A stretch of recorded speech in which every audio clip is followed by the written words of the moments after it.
Exclusive. U.S. sanctions curb Microsoft sales to hundreds of Russian firms.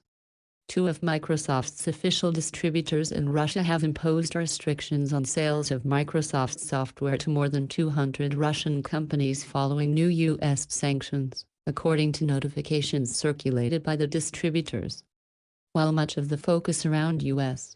sanctions has been on ways they are being skirted, the moves by the Russian distributors show how tougher restrictions that came into force on November 28 are starting to bite.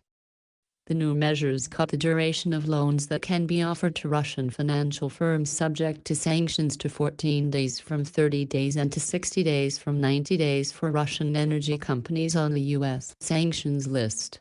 Previously, the restrictions had mainly affected Western banks lending to Russian firms, but with such short financing periods, swathe of companies supplying goods and services to Russian clients fear they could fall foul of the rules too.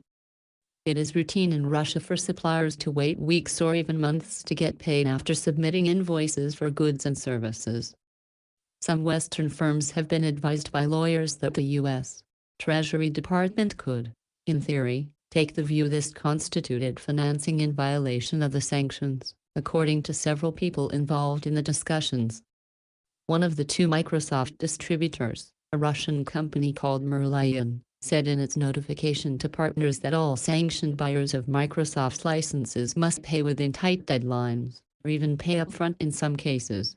The second distributor, RRC, said in its notification, seen by Reuters, that serious restrictions are being introduced on Microsoft orders from firms subject to U.S. sanctions.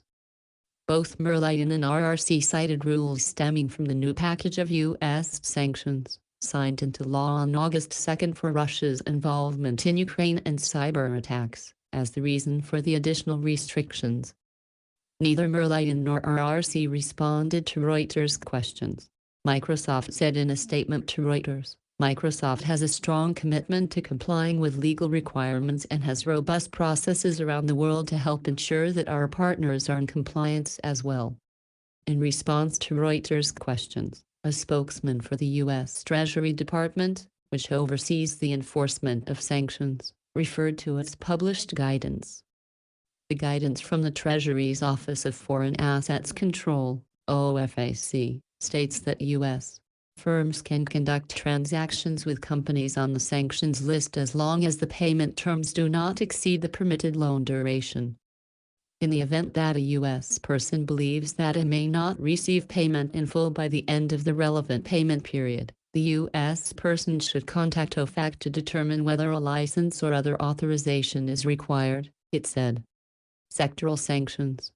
The United States can impose a civil penalty on violators of $250,000 or double the amount of the offending transaction if it is greater. If convicted of willful violation, offenders face a fine up to $1 million, or 20 years in jail, or both.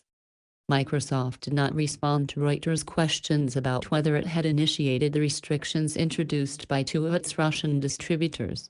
Microsoft lists 9 other official distributors of its main software products in Russia in the same category of partner companies as RRC and Merlion.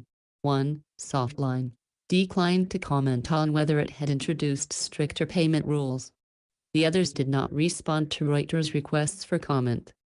Reuters reported in October that software produced by Microsoft had been acquired by state organizations and firms in Russia and Crimea, despite sanctions barring U.S.-based companies from doing business with them. That case, and several similar ones reported by Reuters, highlighted gaps between the sanctions and their enforcement.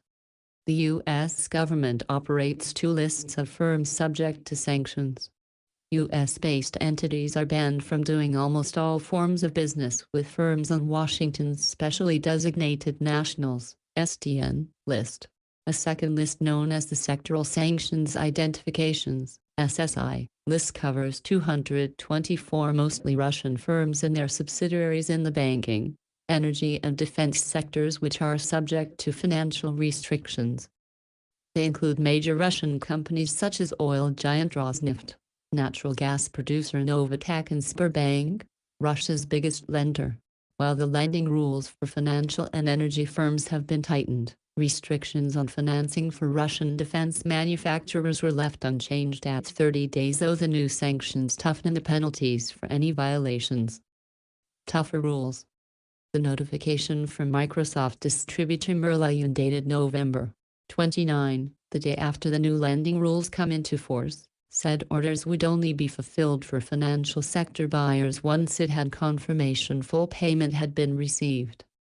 For the defense sector, it said orders would be fulfilled only if partners confirmed payment would be made within 30 days of the software license being activated.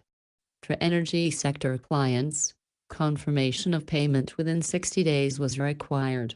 If we do not receive from you documents confirming payment on orders from the defense and energy sectors, the order could be viewed by the vendor as not complying with the processing procedure and rejected, Merlion's notification said. RRC did not spell out the new restrictions in its notification, sent by email last month to its partners. In the event that you have buyers from the following sectors of the economy: financial, defense, energy, and they were in the sanctions list, you are requested in advance to contact your RRC manager for further instructions. In connection with this, serious restrictions are being introduced on the placing of, and payment for, orders for Microsoft products placed by these buyers, and also their subsidiaries and affiliated companies, the notification said. Blacklisted by association. Besides the tighter lending rules and other new restrictions, a change of wording in the U.S. sanctions package is also sending ripples through the Russian economy. The previous wording was the U.S. president may impose penalties if rules are violated. That has now changed to shall impose penalties, unless it is not in the national interest. Lawyers who advise clients on U.S. sanctions compliance said this meant it was more likely Washington would impose penalties on foreign entities doing prohibited business with the company on the sanctions list. In response, companies are trying to put as much distance as possible between themselves and Russian entities on the U.S. blacklist, fearing they could end up on it too by association, bankers, lawyers, officials, and business executives said. Some companies are conducting audits to find out if their partners deal with any sanctioned entities and are, in some cases, faulting those relationships, according to a sanctions lawyer and an executive with a large industrial firm. Even Chinese companies started to ask, said a senior source close to the Kremlin and the Russian government, alluding to the fact some Chinese companies have until now continued to do deals even where many Western firms have pulled back.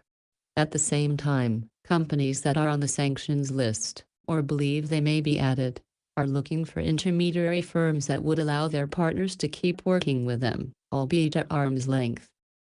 A person who works closely with a billionaire Russian oligarch said he assessed the risk the oligarch's business would be put under U.S. sanctions was only 10%.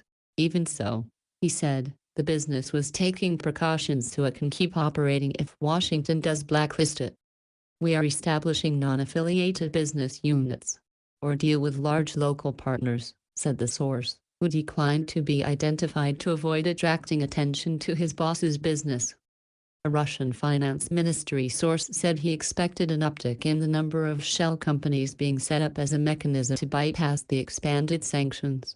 Two executives from two top 20 Russian banks said they viewed the fact their clients included Rosneft as a risk. One said many of the bank's clients had started to ask whether the Rosneft ties expose the lender to sanctions risk.